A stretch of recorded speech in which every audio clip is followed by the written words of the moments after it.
Oh shit. Here we go again. Dumb way. I ain't even worried about it, bro, nigga. Boy, I got family feet, I ain't going for shit. Somebody pass me a jersey, trying to go score with that pack, I'm the number one pick. Footage in Julio Foolios' murder case shows the unprofessionalism of his killers and adds to the huge stack of evidence against them. But more than that, remember how the case states that there are 5 suspects in the murder, right? Yeah. Well, there's been rumors of a potential 6th suspect, and it's someone y'all know. In this video, we're gonna go through the new footage going viral and talk about the 6th suspect in the murder of Julio Foolio. Hold on, I gotta go get a smoke break right quick. A few minutes later. New footage going viral. Jumping straight into the details, police investigation showed that Sean Gathright, the prime suspect in the murder of Julio Foolio, used his mom's car, a 2008 Chevy Impala, to carry out the shooting. A neighbor, who has been listed as a witness, also provided the cops with security footage of Sean moving a bag, believed to be filled with weapons, into his mom's car. Like, can y'all believe that this dumb kid really used his mom's car to carry out an operation like that? A lot could have gone wrong. What if someone tried to retaliate and shoot up the car when his mom was inside? On the other hand, Gathright wasn't even smart enough to know that when you do something like that, you're supposed to cover or at least change the license Niggas don't be thinking, bro. Niggas just be wanting to do shit like, oh, we got the job on Julio. He one of the hottest niggas from the city. We kill him, shit. We gonna be on the news. Like, we gonna be up. Nigga talking about my thirst is quenched. Nigga, what? The whole thing was caught on camera, making the police job a walk in the park. Like, bro, this isn't only like what these dumb... Bro, all this footage look like GTA 6. From the Tesla camera, from this little clip right here. Smart, the whole thing was caught on camera. This look like a damn mission fucking scene, like, you know? Making the police job a walk in the park. This isn't only what these dumb kids did. The whole operation reeked of amateurs. And we'll get to all that in a second. First, like, look at this shit, bro. This is real life. Like, bro, niggas used to sit on this hoe, like, hooping. Like, waiting for the guy next and shit, bro. This hoe green. I know it is, bro. Niggas used to sit on top of this bitch hooping. We're like, bro, man, I know niggas just, I know I ain't the only one. I want to give you a more detailed account of the police investigation that led them to the bottom of the case. Like, the night of June 22nd, 2024 was supposed to be a celebration for Jacksonville rapper. That's still crazy though, bro. Like, how he died, bro. That nigga died celebrating his birthday. And then Ace brothers died on his birthday. Like, it's like a whole 360, like, you know? And then it's like, bro, them niggas was like Julio Foolio. He had traveled to Tampa, Florida to mark his 26th birthday, sharing his plans on Instagram, which included appearances at Teaser's Gentleman's Club and Truth 18 nightclub. However, unknown to him, a group of he was drunk, niggas say they was drunk and high as fuck. Like, bro, they was lacking, bro. They was lacking. Like, I didn't even, they wasn't nobody. But he was there with all females. Like, bruh, I bet you he ain't even know half of these females. If they don't one of the hoes that was hurt, they say they the ones that later identified by JSO as Sean Gathright, Isaiah Chance, Alicia Andrews, Rashad Murphy, and Davion Murphy had sinister plans that would turn his celebration into a nightmare. They drove into Tampa, Florida in a silver Chevrolet Cruze, a black Chevrolet Impala, and rented an Airbnb to set up their base of operations. The Airbnb would also prove to be a dumb decision, not because of the renting, but for a mistake Rashad made, but we'll get to that later. On the night of June 23rd, Isaiah Chance and his girlfriend Alicia Andrews were in the Cruze, while Gathright and the Murphy brothers were in the Impala. Surveillance footage later revealed that Chance was using his cell phone to communicate with Gathright, coordinating their movements as they tracked Jones and his entourage from one location to another. At around 4:30 a.m., the Cruze drove by Foolio's parked vehicles twice before parking at the side of the Home 2 Suites by Hilton, where Foolio and his friends were staying. Moments later, the 3 occupants of the Impala got out and began shooting at his vehicle. The front windshield of the Dodge... That nigga hit the curb and shit, like... The 3 occupants of the Impala got out and began shooting at his vehicle. The front windshield of the Dodge Charger that Foolio was riding in was struck multiple times, killing him and injuring 2 others. The back window of a Nissan Altima, parked about 10 feet away, was also hit, injuring another victim. The shooters used AR-style rifles equipped with brass catchers, devices designed to collect spent casings, preventing them from falling to the ground. However, the 3rd shooter had a fully automatic pistol, leaving behind 31 9mm spent shell casings at the scene. These casings were later And that's from one gun, he say. leaving behind 30. But he say that's from one gun. Falling to the ground. However, the third shooter had a fully automatic pistol, The leaving third behind shooter, he probably 31 had like an ARP or some shit with a shell catcher on that bitch. 9mm spent shell casings at the scene. These casings were later determined to have likely been fired by a Generation 5 Glock. The investigation that followed was meticulous and thorough. The Jacksonville Sheriff's Oh no, so they said the Gen 5, they saying that motherfucker shot 30 times. They emptied the whole clip. Like on me, they emptied the whole clip in that Glock. bitch. The investigation that followed was meticulous and thorough. The Jacksonville Sheriff. That's from the Glock alone, bro. That's a Glock, and there was 2 rifles, bro. Like, bro, they had it out bad for that nigga, bro. But I mean, shit, like but it was bound to happen though. Again, like it's Foolio, like. But we all knew this shit was gonna happen. It wasn't no surprise. Sheriff's Office, in collaboration with the Tampa Police Department, used license plate readers to track the suspect vehicles. They discovered that both the Cruise and the Impala had left Jacksonville on the afternoon of June 22nd, around the same time Jones began posting on Instagram about his whereabouts. On June 26th, the Gwinnett County Sheriff's Office in Georgia located the Cruise in a hotel parking lot in Norcross. Rashad Murphy, the lone occupant, attempted. Y'all still in the cars, bro. Like, burn it or sell it or something. Like, why the fuck is you in the car that you just caught a body in using your cell phones? They got, bro, you send a text message talking about your thirst is quenched, bro. You're cooked, my nigga. Like, you're under the jail, bro. Then they all snitched on each other, bro. Like, it's all goofy, bro. To flee, but was arrested on misdemeanor charges of obstruction and providing false information to law enforcement. Examination of the Cruise revealed damage on the rear passenger side, matching the vehicle seen in the surveillance footage at the homicide scene. But the report doesn't show whether Murphy was questioned about the homicide while in Georgia custody. That makes sense because he was soon freed shortly after. That same day, the Impala was found in Polk County near the home of a family member of Gathright. A family member told investigators that Gathright had called on June 23rd, saying he was on his way to visit. Family member. Look at all they ass. And they all can't even look at each other. They can't. They can't even look at each other because they know they all finna snitch. If they haven't already. Like, that's crazy, bro. Told investigators that Gathright had called on June 23rd, saying he was on his way to visit and arrived in the Impala sometime during the evening. Gathright claimed he had given a ride to. Hey guys, did you know some drivers are ditching their car insurance and they're doing this instead? A couple of friends, ate dinner at the home, and then returned to Jacksonville in a Toyota 4Runner registered to his mother. And all it took was them to grab one of their ass, bro. They grabbed the Isaiah nigga, bro. He told everything, bro. Like, y'all niggas gotta learn, bro. Cause like, yeah. But like, niggas just be retarded, bro. Like, why would you do this shit? You claim these niggas, y'all snitch K and all this other shit, gang, or no snitching and all that bullshit. And you so gangster this, gangster that. Bro, this nigga, I heard he was a cameraman, bro. Like, he probably shot one of Foolio music videos before.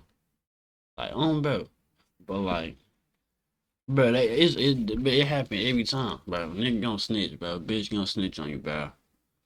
It happens every fucking time, bro. I don't even see why niggas still be trying to play crazy like this. The Impala behind, but taking. And then they don't even be knowing what they doing, bro. Like, this shit. Some items with him. On June 27th, the Jacksonville Sheriff's Office executed search warrants at the homes of Gathright and Chance. At Gathright's home, they found a gun safe containing multiple rifles, including one equipped with a brass catcher and 2 9mm spent casings that matched those found at the scene of Jones's murder. At Chance's home, officers found 2 Glock 9mm pistols and a poster on Chance's bedroom wall depicting a drawing with fists making a thumbs down symbol and the words "bully down," believed to be a reference to Jones. Phone records revealed that after the shooting, Gathright drove the Impala to conceal it at his family member's house in Polk County, while Davian Murphy took the Cruise back to Jacksonville. But like, you got a souvenir of you killing this nigga on your wall at home, bro. The other 3 defendants took an Uber. Before we continue, I want to quickly brush y'all on something. The prime suspect, 18-year-old Sean Gathright, is not only linked to this heinous crime, but also to a previous attempt on Foolio's life. To fully understand the situation, let's quickly take a trip to October 2023, the year Foolio was shot in the foot. Surprisingly, new evidence has surfaced connecting Gathright to that attack as well. Back in October 2023, Foolio was the target of a brazen attack. Very early in the morning, he drove out to a convenience store to buy some vape. However, on the way, he was ambushed. Very early in the morning, he drove out to a convenience store to buy.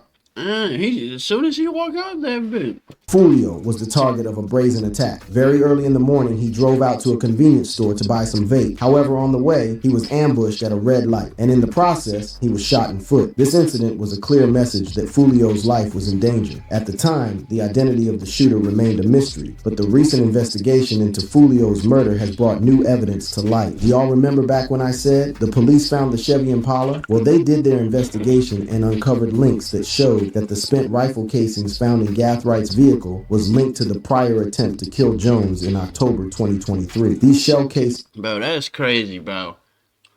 Like, why do you even still got the same gun? Like, bro. There's no way you got the same gun, gang. Were a crucial piece of evidence, linking Gathright to the previous attempt on Foolio's life. This connection was more than just circumstantial. It painted a clear picture of Gathwright's involvement in a series of violent incidents. Gathwright's arrest came during a routine traffic stop. Police found a 9mm pistol, a rifle, and 9 spent cartridge casings from the larger gun in his possession. As you already know, he wasn't acting alone. Isaiah Chance and his girlfriend, Alicia Andrews, were also arrested by the Jacksonville police and brought into custody. At this point, Davion Murphy and Rashad Murphy were still on the run, wanted by the police. Now, if you remember at the start of this video, I told y'all that I was going to show you more on just how dumb these killers were. Well, let's get back to that. The investigation into the Julio Foolio murder case has resulted in the discovery of much evidence on the action of Gathright and his accomplices. However, one that stands out and also paints their stupidity is the new viral leak of a conversation Isaiah Chance had in a Twitter space. If there's a rule every criminal that has existed lives by, it's that the feds are always listening. However, in recent times, there's been a modification to that. I don't get what these niggas don't understand. Like, they think the police is just so stupid. The feds is just so stupid. But all they ass locked up for what they got caught thinking they wasn't gonna get caught doing. It's to never air your business on social media because someone is most likely recording. Isaiah must have forgotten this rule when he boldly confessed to a crime he was about to commit. He probably thought he was smart, using code words like fish and all. But if we could figure it out, the feds definitely can. Oh, you got a bigger fish to fry. You with the fish? No, I'm not. Hell nah. I just toasted that bitch so bro. So I don't got no fish to fry. I done threw my big net out there. Is this boy dumb? That's probably what's going through your mind right now, and you're right, the boy is dumb. It's little moments like this when tied to other little moments that could influence the opinion of the jury or of the court. There's no escaping, because the judge on the case recently denied Isaiah Chance, Sean Gathright, and Alicia Andrews bond. Right now, there's enough time for the prosecution to put together enough evidence to send to prison. But what do I know? Moving past that, y'all know how Rashad Murphy and Davion Murphy are wanted by the police. Well, they finally arrested Rashad, but there's so much more details popping up that you gotta hear. Fourth suspect, Rashad Murphy's beef with Foolio. When it comes to the question of the motive behind the attack, there hasn't been a lot of answers. Many focus on Sean Gathright and wonder what... But I seen it was like they got their own beef. Like it was like they would kill his cousin and then like why a teenager would try to kill Foolio twice. But for a moment, I want y'all to shift y'all focus to the bad blood between Foolio and Rashad Murphy. Why the motive behind killing Foolio might be retaliation. In 2018, Joe Rod Adams, also known as 1200 Spaz, a promising young talent in the local rap scene, was brutally murdered by robbery. Howard, aka Kenny Caps, the right-hand man of rapper Foolio. The night of the murder was chaotic and brutal.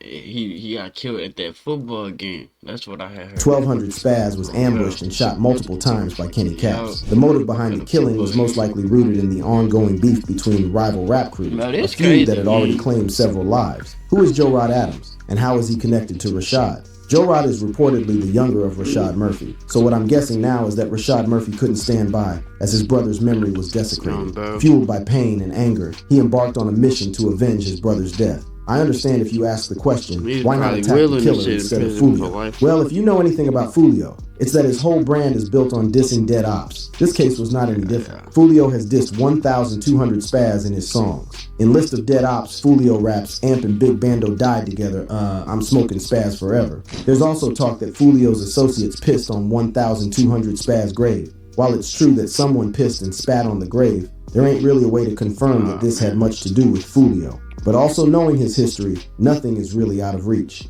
All of this, coupled with some other actions, paints a picture of retribution by Rashad for the death of his younger brother. So now you can understand that there's the probability that Rashad began the whole plot and enlisted the help of Sean Gathrich, Isaiah Chance, and Alicia Andrews to help get his revenge. So is they saying like he the mastermind of the shit? But I'll let y'all. It sound like they trying to the feds trying to say that he like planned all this shit and sorted it out because it was a get back for him. It was his get back. So they trying to say he was the mastermind of the shit. He probably gonna get more. Like he probably gonna get the highest time. I'll decide that. Back to the arrest of Murphy, the fourth suspect in Foolio's murder. I want to give y'all the full breakdown of how Jacksonville police found him and the standoff before he was finally arrested. On July 30th, the Jacksonville Sheriff's Office, JSO, received a crucial tip-off about Rashad's whereabouts. Murphy was hiding in an apartment complex in the Collins Road area on the west side. As dawn broke, a convoy of police vehicles descended upon the west side apartment complex. The complex was quickly surrounded with officers taking strategic positions to ensure that Murphy had no means of escape. Residents of the complex were evacuated as a precautionary measure, adding to the growing tension in the air. The standoff began when officers attempted to make contact with Murphy. As a witness would later recall, using a loudspeaker, the police called out to him, urging him to surrender peacefully. However, Murphy didn't comply with the orders and refused to come out of the apartment. As time passed, the whole situation became even more tense, as the cops were aware of Murphy's criminal background. They knew that if they didn't end this fast, things could easily go sideways. Tactical units were on standby, ready to intervene if the situation escalated further. Finally, after several hours of intense negotiation, a breakthrough occurred. Murphy, perhaps realizing the futility of his situation, agreed to surrender. The relief among the officers was clear as they prepared to take him into custody. With their weapons drawn, they cautiously approached the apartment, ready for any last-minute surprises. Murphy came out of the apartment with his hands raised. He was immediately apprehended and placed in handcuffs, bringing an end to the standoff. The arrest of Rashad Murphy marked a significant milestone in the investigation into Foolio's murder. Authorities believe that Murphy played an important role in orchestrating the murder, and his capture was a crucial step towards bringing justice to Foolio and his family. Y'all remember earlier I talked about Rashad renting an Airbnb and the mistakes he made? Well, let me give you gist. As the investigation into Julio Foolio's murder continues, one of the most significant pieces of evidence that emerged is the discovery that Rashad Murphy rented an Airbnb only one. I seen that dumbass video, bro. The nigga stayed outside the camera, put his mat, like he acted like he was a cookie sale little person, like Girl Scout on some shit. They came in, he acted like he ain't know what was going on. He stayed in front of the ring camera, put his mask on, and went to go rob and shoot him, bro. 1.3 miles away from the crime scene. To make things worse, evidence collected from Rashad's phone further implicated him. The digital records obtained by the police include a booking confirmation in Murphy's name. The booking was made through an online platform, and the payment was traced back to a credit card linked to Murphy. This evidence places him at the Airbnb during the critical hours surrounding the murder. The Airbnb in question is located in a quiet residential neighborhood, seemingly an unlikely place for someone involved in such a high-profile crime to hide out. Surveillance footage from nearby homes and businesses has further corroborated Murphy's presence in the area. Cameras captured a vehicle matching the description of Murphy's car, entering and leaving the neighborhood multiple times on the night of the murder. This footage has been crucial in establishing a timeline of Murphy's movements. The Ring camera on the front door of the Airbnb also worked against Murphy. It captured Isaiah Chance and Alicia Andrews, further helping place both suspects at the scene. Inside the Airbnb, investigators found several items that have been linked to the crime. Among these items were clothing and personal belongings that matched the description of what Murphy was seen wearing on the night of the murder. Forensic analysis has confirmed that some of these items contain traces of gunpowder residue. Bro. These niggas wore the same clothes.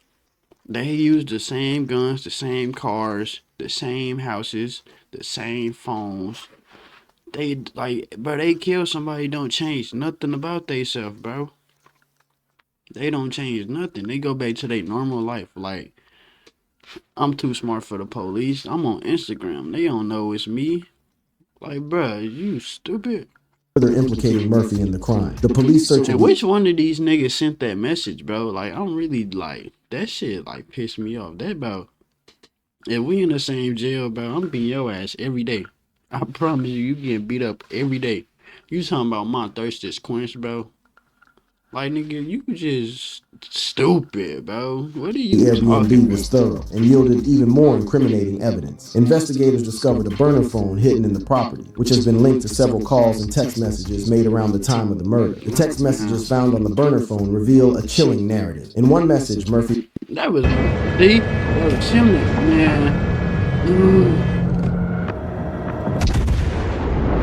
writes, "I'm coming home. My thirst is quenched. Pop a bottle of Don Julio today." This text was the final nail into the coffin for the investigation. The presence of gunpowder residue on his clothing further strengthens the case against him. While Isaac, Gathright, Alicia, and Murphy have been arrested by JSO, the fifth suspect, Davion, is still on the run. Putting that aside, I want to bring y'all attention to something else, the possibility of a sixth suspect.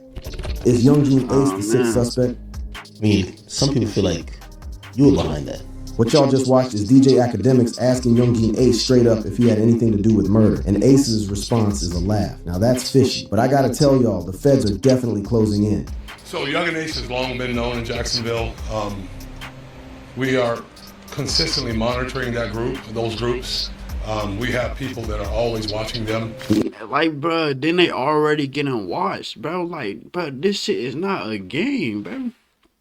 Like, they literally is watching. They clock in, clock out 24 hours a day, watching this nigga live streams, bro.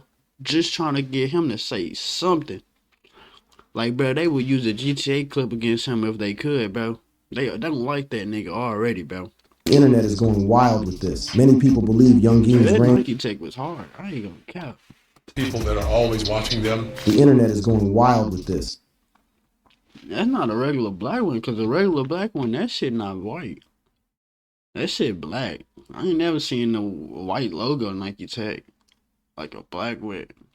Many people believe Youngin's reign is finally over. One person wrote, Youngin Ace getting watched 24/7 by the feds. He cooked. Another wrote, I'm pretty sure the feds are enjoying the videos Ace dropped after. It seems many have been waiting for the heat to come down on Youngin Ace. So then the question, how is Youngin Ace connected? Let me fill y'all in the drama. So he probably think he ahead of the feds, but bro, they ahead of you, gang. First up, we have Youngin Ace's latest. I ain't gonna cap. If he ever go back to Jacksonville, Florida, he over with, gang. They gonna tie his ass up to that. He over with.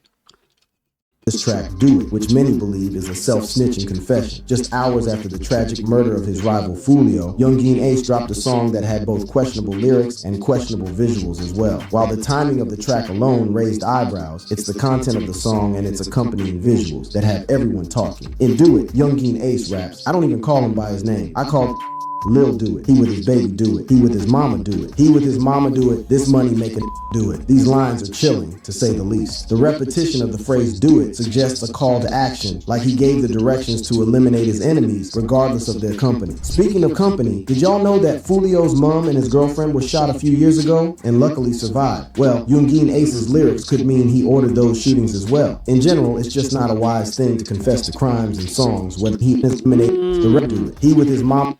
I don't even call him by his name. I call them niggas Lil Do It. He with his baby do it. He with his mama do it. He with his type shit. I'ma do it. This money making do it. These lines are chilling, to say the least. Then he's saying shit. Okay, he with his mama. So still, I don't know, bro.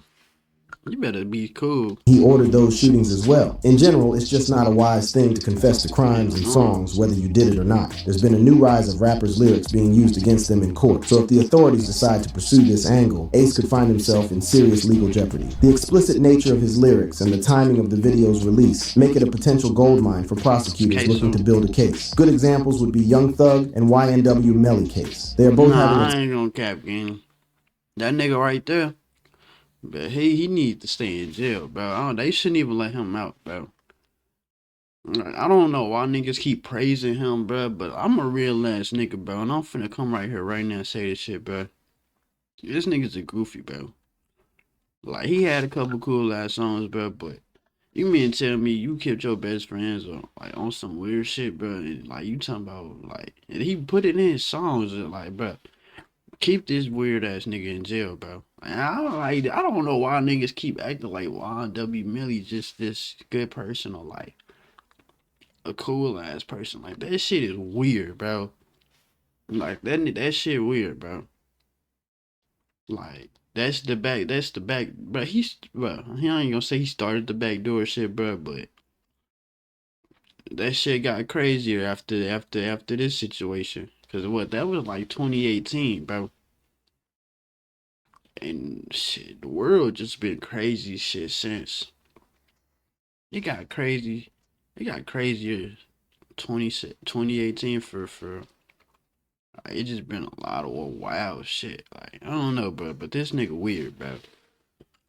Tough time right now, and their lyrics have played a major role in that. The music video for Do It also adds another layer. Same situation though, gang. I ain't gonna cap. Then his shit, he was like they was talking about some. He was sitting behind them or some. The shooter was sitting like, bro, that is a back door.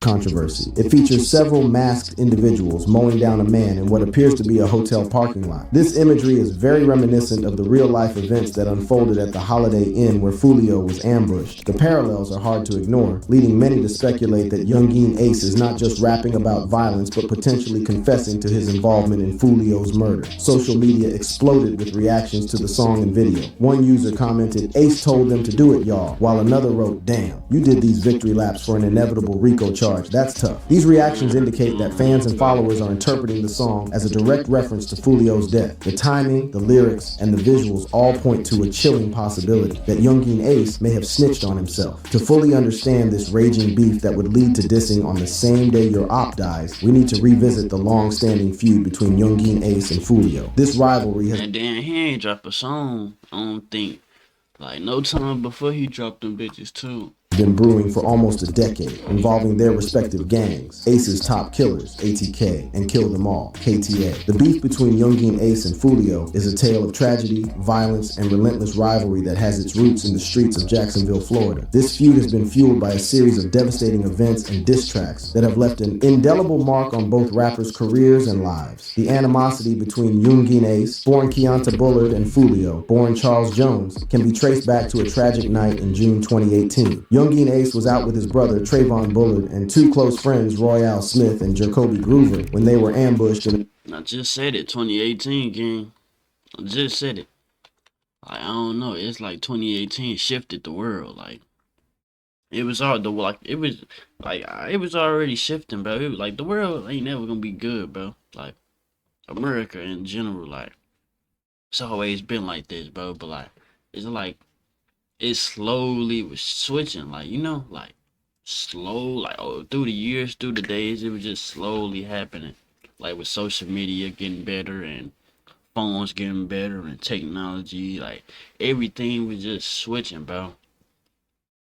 Like 2018, it felt like everything just made a full turn.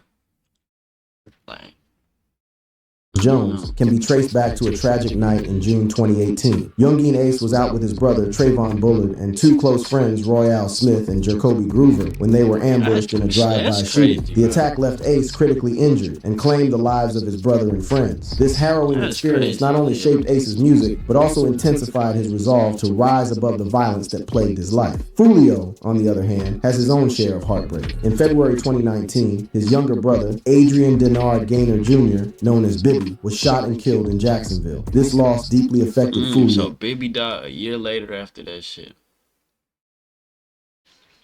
And added That wasn't even a year. That's June 2018, July, August, September, October, November, December, January, February. It was almost a year. It was like 8 months later. fuel to the already simmering rivalry between him and Youngin Ace. The pain and anger from these personal tragedies have been channeled into their music, resulting in a series of diss tracks that have shocked and captivated their fans. One of the most infamous moments in this feud came in March 2021 when Youngin Ace released the song Who I Smoke. The track samples Vanessa Carlton's 1,000 Miles and features Ace and his crew taunting Foolios to the fire. Resonate with fans who this video, a masked man claims responsibility for the murder of Julio. However, he alleges that Julio was targeted because of his ongoing feud for the murder cloud chasing, bro. I ain't gonna cap. Of Foolio. However, he alleges that Foolio was targeted because of his ongoing validity of his. Bro, we all know why Foolio was killed, bro. Why is niggas acting like Foolio just don't be out here dissing and just out here like for real? Like, come on, gang.